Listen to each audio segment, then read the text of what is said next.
ଆରେ ମା, ବାହାରେ ବରଫ ବର୍ଷା ହଉଛି। ତୁ ଆଜି ବାହାରେ ଖେଳନି, ଘର ଭିତରେ ବସି ପାଠ ପଢୁଥା। ମୁଁ ଶୀଘ୍ର କାଠ ବିକ୍ରି କରିସାରି ଘରକୁ ଫେରି ଆସିବି। ମା ମା, ଆଜି ବହୁତ ଥଣ୍ଡା ଲାଗୁଛି। ଆଜି ତୁମେ କାଠ କାଟିବାକୁ ଯାଅନି। ଆଜି ମୋ ସାଙ୍ଗରେ ଘରେ ରୁହ। ଯଦି ମୁଁ ଆଜି କାଠ ବିକିବାକୁ ନ ଯିବି, ଆମେ କଣ ଖାଇବା କହିଲୁ? ତୁ ମୋ ପାଇଁ ଜମା ଚିନ୍ତା କରନି। ମୁଁ ଏଇ ଗଲି ଆଉ ଆସିଲି। 2 2 2 2 4 2 3 6 2 4 8। ଏଇ କଣ ଏତେ ସମୟ ହେଇଗଲାଣି? ମା ଏଯାଏଁ ଘରକୁ କାହିଁକି ଫେରି ନାହାନ୍ତି? କୋନି, ମା କୋନି, ଟିକେ ବାହାରକୁ ଆସେ। କଣ ହେଲା ଅଙ୍କଲ, କୁହ। ଆରେ ମା, କଣ ହେଇଛି ମୋ ମାର? ତ ମା କାଠ ନେଇ ବଜାରକୁ ଯିବା ସମୟରେ ବେହୋସ ହେଇଯାଇଥିଲା। ଆମେ ତାକୁ ଦେଖି ନେଇ ଆସିଲୁ। ତୁ ତ ମାକୁ ଘର ଭିତରକୁ ନେଇଯା। ଆମେ ଡକ୍ଟରଙ୍କୁ କହିଦେଇଛୁ, ସେ ଆସି ତ ମାକୁ ଦେଖିଯିବେ। ଏମିତି କହି ମିଟୁ ସେଠାରୁ ଚାଲିଗଲା। କୁନି ଚଢ଼େଇ ତାର ମାକୁ ଘର ଭିତରକୁ ନେଲା। କିଛି ସମୟ ପରେ ଡାକ୍ତର ଚଢ଼େଇ ଆସି ମା ଚଢ଼େଇକୁ ଦେଖିଲା। ଆରେ ଝିଅ, ଥଣ୍ଡାରେ ଭାରି କାମ ପାଇଁ ତୋ ମାର ଭୀଷଣ ଦେହ ଖରାପ ହେଇଯାଇଛି। ଏବେ ତୋର ମାକୁ ଆରାମ ଦରକାର। ଥଣ୍ଡାରେ ବେଶୀ ବାହାରକୁ ନ ଯାଇ ଘରେ ରହି ଆରାମ କଲେ ତୋ ମା ଖୁବ୍ ଶୀଘ୍ର ସୁସ୍ଥ ହେଇଯିବ। ମୁଁ ଏଠି କିଛି ମେଡିସିନ ଲେଖିଦେଇଛି, ଏସବୁ ଆଣି ତୋ ମାକୁ ଠିକ ସମୟରେ ଖୁଆଇବୁ। ମା ମା, ଆଉ କାନ୍ଦନି। ତୁମେ ଆରାମ କର।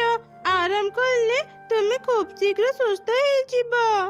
କେମିତି କାନ୍ଦିବିନି ରେ ମା? ଏସବୁ କଣ ହେଇଗଲା? ମୁଁ ଯଦି ଆରାମ କରିବି, ଆମେ ଖାଇବା କଣ? ପ୍ରତିଦିନ କାଠ ବିକ୍ରି କରି ମୁଁ ଘର ଚଳାଏ। ଏବେ କେମିତି ମୁଁ କାଠ କାଟିବାକୁ ଯିବି? ମା, ମୁଁ କାଲିଠୁ କାଠ କାଟିବାକୁ ଯିବି, ଆଉ ତୁମ ପରି ବଜାରରେ ବିକ୍ରି କରିବି। ମାରେ, ତୁ ଏବେ ବହୁତ ଛୋଟ, ଏତେ ସବୁ କାମ ତୁ କରିପାରିବୁନି। ମୁଁ ପାରିବି ମା, ମୁଁ ତୁମ ଝିଅ। ତୁମକୁ ଦେଖି ଦେଖି ମୁଁ ସବୁ ଶିଖିଛି। ମୋ ଉପରେ ଭରସା ରଖ, ମୁଁ ନିଶ୍ଚୟ କରିପାରିବି। ଝିଅର ଏପରି ଆତ୍ମବିଶ୍ୱାସ ଦେଖି ମା ଚଢ଼େଇ ତାକୁ ଆଉ ଅଟକେଇଲାନି। ପରଦିନ ସକାଳେ କୁନି ଚଢ଼େଇ କାଠ କାଟିବାକୁ ଗଲା। ସେ ଯୋଉ ଗଛ କାଟିବାକୁ ଯାଉଥିଲା, ସେ ଗଛ ଭାରି ଶକ୍ତ ଆଉ ମୋଟା ଥିଲା। ଏଇ କଣ, ସବୁ ଗଛ ଗୁଡ଼ିକ ତ ବହୁତ ବଡ଼ ଆଉ ଶକ୍ତ। ମୁଁ ଗଛ କାଟିବି କେମିତି? ଆରେ, ଏଠି ତ କିଛି ଶୁଖିଲା କାଠ ପଡ଼ିଛି। ମୁଁ ଗୋଟେ କାମ କରେ, ସବୁ ଶୁଖିଲା କାଠ ଉଠେଇ ବଜାରରେ ବିକ୍ରି କରେ। ବେଶୀ ନହେଲେ ବି ଅଳ୍ପ କିଛି ଟଙ୍କା ତ ପାଇଯିବି। ସେଥିରେ ଆଜି ଆମ ଖାଇବା ଯୋଗାଡ଼ ହେଇଯିବ। ଏମିତି ଚିନ୍ତା କରି ଚଢ଼େଇ ଛୁଆ ଖୋଜି ଖୋଜି ତଳେ ପଡ଼ିଥିବା ଶୁଖିଲା କାଠ ସବୁ ଜମା କଲା। ଆଉ ବଜାରକୁ ଯିବା ସମୟରେ, ଆରେ ଚଢ଼େଇ ଛୁଆ, ରହ ରହ।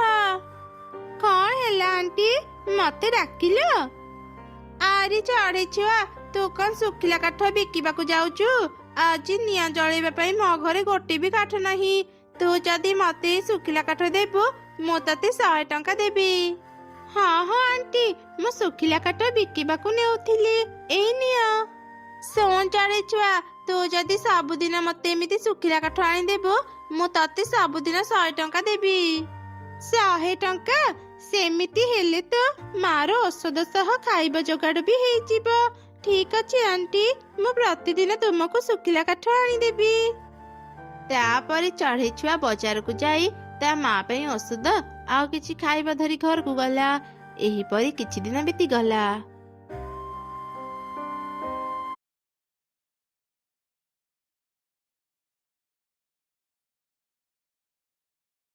ଗଛରେ ପତ୍ର କଅଁଳିଛି। ଗଛଟିର ପ୍ରତିଦିନ ଯତ୍ନ ନେଲେ ଗଛଟି ସତେଜ ହେଇଯିବ। ମୁଁ ଯେତେବେଳେ ଜଙ୍ଗଲକୁ କାଠ ନେବା ପାଇଁ ଆସିବି, ଏ ଗଛ ମୂଳରେ ପାଣି ଦେବି। ଏମିତି ପ୍ରତିଦିନ କୁନି ଚଢ଼େଇ ଯେତେବେଳେ ବି ଜଙ୍ଗଲକୁ ଯାଉଥିଲା, ଶୁଖିଲା ଗଛ ମୂଳରେ ପାଣି ଦେଇ ତାର ଯତ୍ନ ନେଉଥିଲା।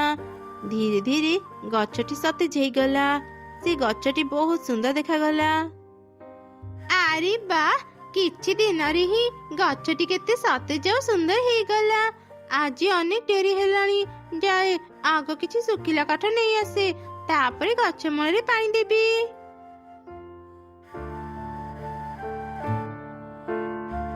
ଆରେ ଆରେ, ଏ କଣ କଣ କରୁଛ ଅଙ୍କଲ? ଏ ଗଛଟିକୁ କାଟୁଛ କାହିଁକି? ଦୟାକରି କାଟନି।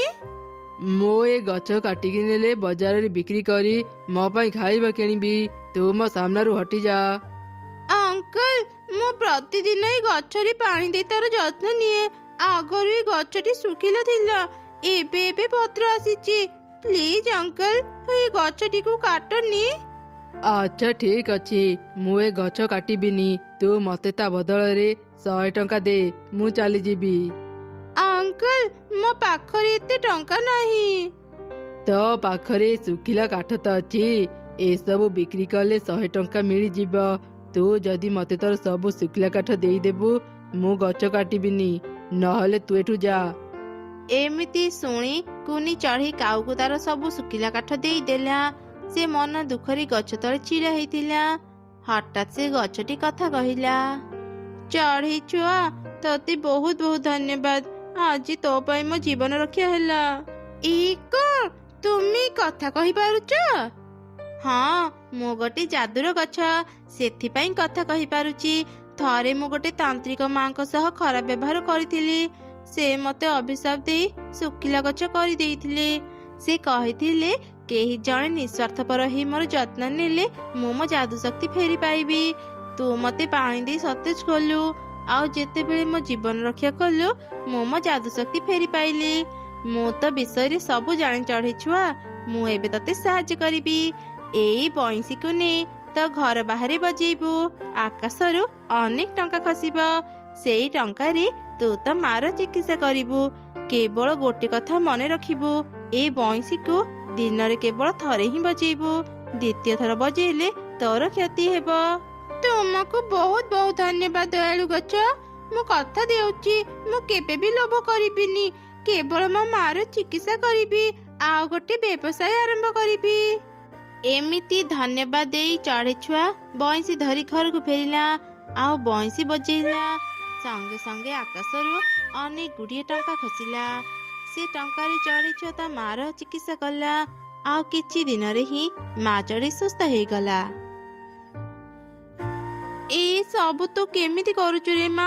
ଏତେ ଗୁଡ଼ିଏ ଟଙ୍କା ତୁ କୋଉଠୁ ଆଣୁଛୁ? ତାପରେ ଚଢ଼େଇ ଛୁଆ ତା ମାକୁ ସବୁ ଘଟଣା କହିଲା। ସେତେବେଳେ ସେ ରାସ୍ତାରେ କାଉ ଯାଉଥିଲା। ସେ ଚଢ଼େଇ ଛୁଆର ସବୁ କଥା ଶୁଣି ପାରିଲା। ଆଚ୍ଛା, ଏମିତି କଥା।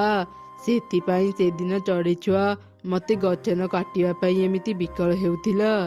ଯେମିତି ବି ହେଉ, ମତେ ଏ ବଇଁଶୀ ଦରକାର। ମୁଁ ଏ ଟଙ୍କା ଦିଆ ବଇଁଶୀକୁ ନେଇକି ରହିବି। ଏମିତି ଯୋଜନା ବନେଇ କାଉ ରାତିରେ ଚଢ଼େଇ ଘରୁ ବଇଁଶୀ ଚୋରି କରି ନେଇଗଲା। ସେ ସକାଳେ ଯେମିତି ଥରେ ବଇଁଶୀ ବଜେଇଲା, ସଙ୍ଗେ ସଙ୍ଗେ ଆକାଶରୁ ଅନେକ ଟଙ୍କା ଖସିଲା। ଏସବୁ ଦେଖି କାଉ ଖୁବ ଖୁସି ହେଇଗଲା। ଆରେ ବା, ଏତେ ଗୁଡ଼ିଏ ଟଙ୍କା! ମତେ ଆଉ କଷ୍ଟ କରି କାମ କରିବାକୁ ପଡ଼ିବନି। ମୁଁ ଏବେ ଧନୀ ହେଇଗଲି। ହା ହା ହା। ମୁଁ ଆଉ ଥରେ ବଇଁଶୀ ବଜାଏ, ମତେ ଆହୁରି ବେଶୀ ଟଙ୍କା ଦରକାର। ଯେମିତି କାଉ ଦ୍ୱିତୀୟ ଥର ବଇଁଶୀ ବଜେଇଲା, ଆକାଶରୁ କିଛି କଙ୍କଡ଼ା ଖସି ତା ଉପରେ ପଡ଼ିଲେ, ଆଉ ତାକୁ କାମୁଡ଼ିଲେ। ଆରେ ମରିଗଲି ରେ ମରିଗଲି। ଏ କଙ୍କଡ଼ା ଗୁଡା କୋଉଠୁ ଆସିଲେ? ବଞ୍ଚାଅ, ମତେ କେହି ବଞ୍ଚାଅ। ମୁଁ କୁନି ପାଖକୁ ଯାଏ, ସେ ମତେ ସାହାଯ୍ୟ କରିବ। କାଉ ଶୀଘ୍ର କୁନି ଚଢ଼େଇ ପାଖକୁ ଗଲା, ଆଉ ତାକୁ ସବୁ ଘଟଣା କହିଲା। କୁନି ଯେମିତି କାଉ ପାଖରୁ ତା ବଇଁଶୀ ନେଲା, ସଙ୍ଗେ ସଙ୍ଗେ ସବୁ କଙ୍କଡ଼ା ଅଦୃଶ୍ୟ ହେଇଗଲେ। ତମେ ମାନେ ମତେ କ୍ଷମା କରିଦିଅ, ମୋର ବହୁତ ବଡ଼ ଭୁଲ ହେଇଗଲା। ମୁଁ ଆଉ କେବେ ଲୋଭ କରିବିନି।